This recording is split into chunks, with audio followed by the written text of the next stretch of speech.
Good morning, unicorns. We're on the weekly test. So let's see what happens.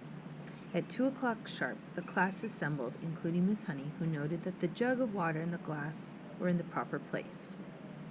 Then she took up a position standing right at the back. Everyone waited. Suddenly, in marched the giant figure of the headmistress in her belted smock and green breeches. "Good afternoon, children," she barked. "Good afternoon, Miss Trunchbull," they chirped. The headmistress stood before the class, legs apart, hands on hips, glaring at the small boys and girls who sat nervously at their desks in front of her. "Now, no, not a very pretty sight," she said. Her expression was one of those utter distaste, as though she were looking at something a dog had done in the middle of the floor. "What a bunch of nauseating little warts you are." Everyone had the sense to stay silent. "It makes me vomit," she went on, "to think of what I'm going to have to put up with, a load of garbage like you in my school for the next 6 years. I can see that I'm going to have to expel as many of you as possible, and as soon as possible, to save myself from going around." She paused and snorted several times. It was a curious noise. You could hear the same sort of thing if you just walk through a riding stable when the horses are being fed. "I suppose," she went on, "your mothers and fathers tell you're wonderful. Well, I'm here to tell you the opposite. You'd better believe me. Stand up, everybody." They all got quickly up to their feet. "Now put your hands out in front of you. And as I walk past you, I want you to turn them over so I could see if they are clean on both sides." The Trunchbull began to slowly march along the rows of desks, inspecting the hands. All went well until she came to a small boy in the second row. "What's your name?" she barked. "Nigel," the boy said. "Nigel what?" "Nigel Hicks," the boy said. "Nigel Hicks what?" the Trunchbull bellowed. She bellowed so loud that she nearly blew the little chap out the window.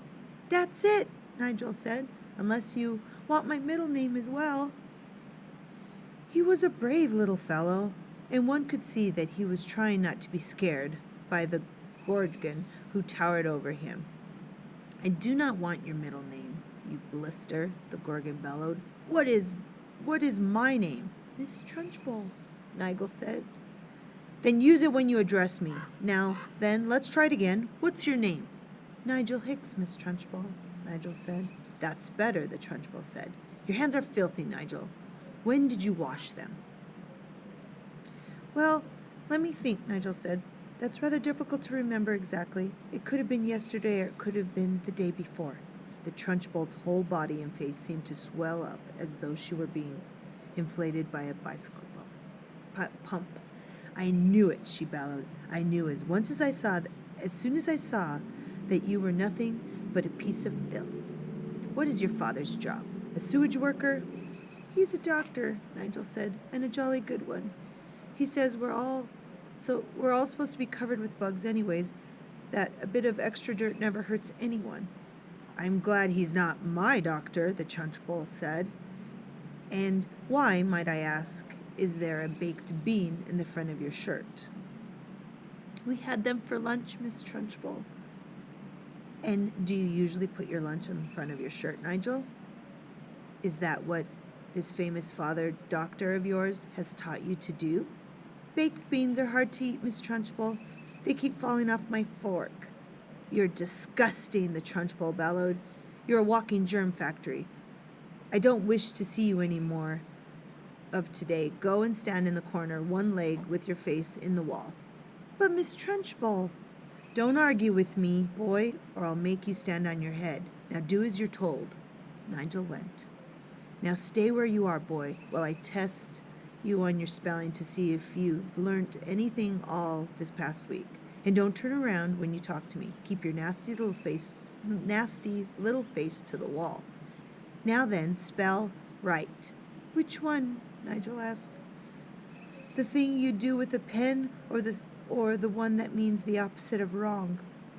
He happened to be unusually a bright child, and his mother had worked hard with him at home on spelling and reading.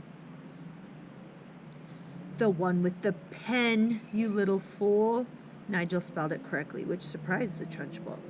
She thought she had given him a very tricky word, one that he wouldn't yet have learned, and she was peeved that he had succeeded. Remember, peeved is like she got upset. Then Nigel said, still balancing on one leg and facing the wall, Miss Honey taught us how to spell a new, very long word yesterday. And what word was that? The Trunchbull asked softly. The softer her voice became, the greater the danger, but Nigel wasn't to know this. Difficulty, Nigel said. Everyone in the class can spell difficulty now. What nonsense, the Trunchbull said.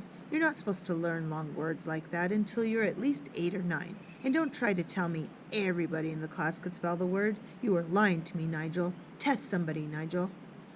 Taking an awful chance. Test anyone you like. The Trunchbull's dangerous, glittering eyes roved around the classroom. You, she said, pointing at a tiny and rather daft little girl called Prudence. Spell difficulty. Amazingly, Prudence spelled it correctly, and without a moment's hesitation. The Trunchbull was properly taken back. Huff! She snorted. And I suppose Miss Honey wasted the whole of one lesson teaching you to spell that one single word. Oh, no, she didn't, piped Nigel. Miss Honey taught us in 3 minutes, so we'll never forget. She teaches us a lot of words in 3 minutes. And what exactly is this magic method, Miss Honey? Asked the headmistress. I'll show you, piped up the brave Nigel again, coming to Miss Honey's rescue.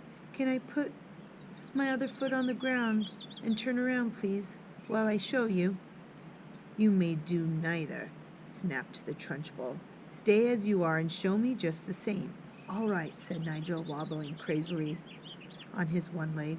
Miss Honey gives us a little song about each word, and we all sing it together, and we learn to spell it in no time. Would you like to hear the song about difficulty? I should be fascinated, the Trunchbull said in a voice dripping with sarcasm. Here it is, Nigel said. Mrs. D, Mrs. I, Mrs. FFI, Mrs. C, Mrs. U, Mrs. LTY. That spells difficulty. How perfectly ridiculous, snorted the Trunchbull. Why are all these women married? And anyway, you're not meant to teach poetry when you're teaching spelling. Cut it out. Cut it out in the future, Miss Honey. But it does teach them some of the harder words wonderfully well, Miss Honey murmured. Don't argue with me, Miss Honey, the headmistress thundered. Just do as you're told. I shall now test the class on multiplication tables to see if Miss Honey has taught you anything at all in that direction. The Trunchbull had returned to her place in front of the class, and her diabolical gaze was moving slowly along the rows of tiny pupils. You, she barked, pointing out a small boy called Rupert in the front row. What is 2 sevens? 16, Rupert answered with a foolish answer. The Trunchbull started advancing slow and soft-footed upon Rupert in the manner of a tigress stalking a small deer. Rupert suddenly became aware of the danger signals and quickly tried again. It's 18, he cried. 2 sevens are 18, not 16. You ignorant little slug, the Trunchbull bellowed. You witless weed. You empty-headed hamster. You stupid glob of glue. She had now stationed herself directly behind Rupert, and suddenly she extended a hand the size of a tennis racket, grabbed all the hair of Rupert's head in her fist. Rupert had a lot of golden curly hair. His mother thought it was beautiful to behold and took a delight in allowing it to grow extra long. The Trunchbull had a great dislike for long hair on boys, and she had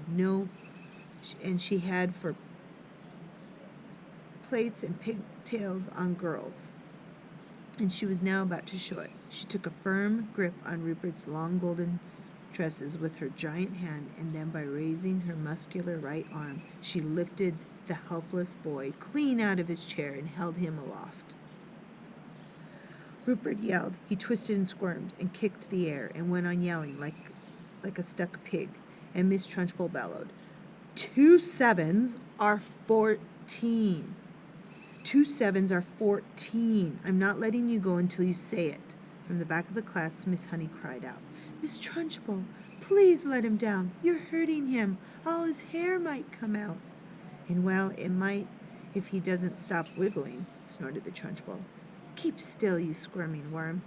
It really was quite an extraordinary sight to see this giant headmistress dangling this small boy in the air, and the boy squirming and spinning and twisting like something at the end of a string, and shrieking his head off.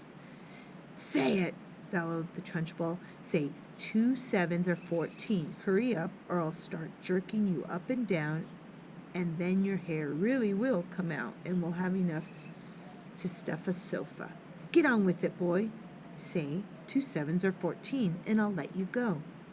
2 sevens are 14, gasped Rupert, whereupon the Trunchbull, true to her word, opened her hand and quite literally let him go. He was a long way off the ground when she released him, and he plummeted to the earth and hit the floor and bounced like a football. Get up and stop whimpering, the Trunchbull barked. Rupert got up and went back to his desk, massaging his scalp with both hands. The Trunchbull returned to the front of the class. The children sat there, hypnotized. None of them had seen anything quite like this before. It was splendid entertainment. It was better than a pantomime, but one big difference. In this room, there was an enormous human bomb in front of them, which was liable to explode and blow someone into bits any moment. The children's eyes were riveted on the headmistress. I don't like small people, she was saying. Small people should never be seen by anybody. This should be kept out of sight in boxes like hairpins and buttons. I cannot, for the life of me, see why children have to be so long, it takes so long for them to grow up. I think they do it on purpose. Another extremely brave little boy in the front row spoke up and said, But surely you were a small person once, Miss Trunchbull, weren't you? I was never a small person, she snapped. I've been large all my life, and I don't see why others can't be the same way. But you must have started out as a baby, the boy said. Me? A baby? Shouted the Trunchbull. How dare you suggest a thing? What cheek! What infernal insolence! What's your name, boy? And stand up when you speak to me. The boy stood up. My name is Eric Ink, Miss Trunchbull, he said. Eric what? The Trunchbull shouted. Ink, the boy said. Don't be an ass, boy. There's no such name. Look in the phone book, Eric said. You'll see my father there under Ink. Very well, then, the Trunchbull said. You may be Ink, young man, but let me tell you something. You're not indelible. I'll very soon rub you out if you're trying to get clever with me. Spell that. I don't understand, Eric said. What do you want me to spell? Spell what, you idiot? Spell the word what. W-O-T, Eric said, answering too quickly. Oh no, that's not how we spell what. What has the wha sound? There was a nasty silence. I'll give you one more chance, the Trunchbull said, not moving. Oh, yes, I know, Eric said. It's got a H in it. W-H-O-T. It's easy. In 2 large strides, the Trunchbull was behind Eric's desk, and there she stood, a pillar of doom towering over the helpless boy. Eric glanced fearfully back to his shoulder at the monster. I was right, wasn't I? He murmured nervously. You were wrong, the Trunchbull barked. In fact, you strike me as a sort of poisonous little poshmark that will always be wrong. You sit wrong, you look wrong, you speak wrong. You are all wrong all around. I will give you one more chance to be right. Spell what? Eric hesitated. Then he said very slowly, It's not W-O-T, and it's not W-H-O-T. Ah, I know. It must be W-H-O-T-T. Standing behind Eric, the Trunchbull reached out, took hold of the boy's 2 ears, and with each hand pinching them between her forefinger and thumb. Ow! Eric cried. Ow, you're hurting me. I haven't started yet, the Trunchbull said briskly, and now, taking a firm grip on his 2 ears, she lifted his whole body out of his seat, held him aloft. Like Rupert before, Eric squealed the house down. From the back of the classroom, Miss Honey cried out, Miss Trunchbull, please, please let him go. His ears might come off. They'll never come off, the Trunchbull shouted back. I've discovered, through long experiences, Miss Honey and the ears of small boys are stuck very firmly on their heads. Let him go, Miss Trunchbull, begged Miss Honey. You could damage him. You really could. You could wrench them right off. Ears never come off, the Trunchbull shouted. They stretch most marvelously, like these are doing right now. But I can assure you, they will never come off. Eric was squealing louder than ever and pedaling in the air with his legs. Matilda had never before seen a boy, or anyone else for that matter, held aloft by his ears alone. Like Miss Honey, she felt both ears were going to come off at any moment, with all the weight that was on them. The Trunchbull was shouting. The word what is spelled W-H-A-T. Now spell it, you little wart. Eric didn't hesitate. He had learned from watching Rupert a few minutes before that the quicker you answered, the quicker you were released. W-H-A-T, he squealed. Spells what? Still holding him by his ears, the Trunchbull lowered him back into his chair behind his desk. Then she marched back to the front of the class, dusting off her hands, one against the other, like someone who had been handling something rather grimy. That's the way to make them learn, Miss Honey, she said. You take it from me, it's no good just telling them. You've got to hammer it into them. There's nothing like a little twisting and twiddling to encourage them to remember things. It concentrates their minds wonderfully. You could do them permanent damage, Miss Trunchbull, Miss Honey cried out. Oh, I have. I'm quite sure I have, the Trunchbull answered, grinning. Eric's ears will have stretched quite considerably in the last couple of minutes. They'll be much longer now than they were before. There's nothing wrong with that, Miss Honey. It'll give him an interesting pixie look for the rest of his life. But Miss Trunchbull... Oh, do shut up, Miss Honey. You're as wet as any of them. If you can't cope in here, then go find a job in some cotton wool private school for rich brats. When you have been teaching for as long as I have, you'll realize that it's no good at all being kind to children. Read Nicholas Nickleby, Miss Honey, by Mr. Dickens. Read about Mr. Wackford Squares, the admirable headmaster of the Dorthboys Hall. He knew how to handle the little brutes, didn't he? He knew how to use the birch, didn't he? He kept their backsides so warm you could have had fried eggs and bacon on them. A fine book, that. But I don't suppose this bunch of morons we've got here will ever read it because, by the look of them, they are never going to learn to read anything. I've read it, Matilda said quietly. The Trunchbull flickered her head around and looked carefully at the small girl with dark hair and deep brown eyes sitting in the second row. What did you say? She asked sharply. I said, I've read it, Miss Trunchbull. Read what? Nicholas Nickleby, Miss Trunchbull.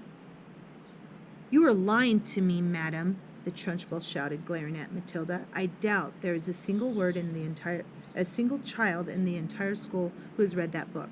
And here you are, an unhatched shrimp sitting in the lowest form. There is trying to tell me a whooping great lie like that. Why do you do it? You must take me as a fool. Do you take me as a fool, child? Well, Matilda said, then she hesitated.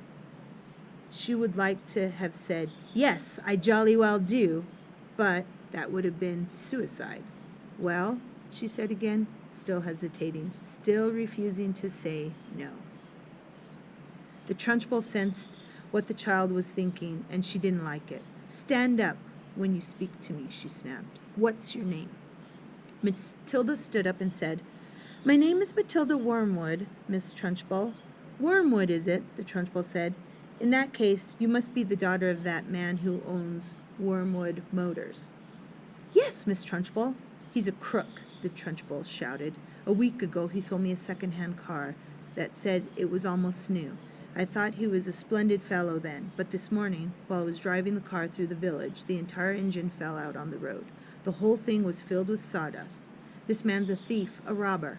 I'll have his skin for sausages, you see, if I don't. He's clever at his business, Matilda said. Clever my foot, the Trunchbull shouted. Miss Honey tells me that you are meant to be clever too. Well, madame, I don't like clever people. They are all crooked. You are most certainly crooked. Before I fell out with your father, he told me some very nasty stories about the way you behaved at home. But you better not try anything at school, young lady. I shall be keeping a very careful eye on you from now on. Sit down and keep quiet. Wow, Matilda was brave to say that to Miss Trunchbull. I wonder what's going to happen next. All right, bye, ladies.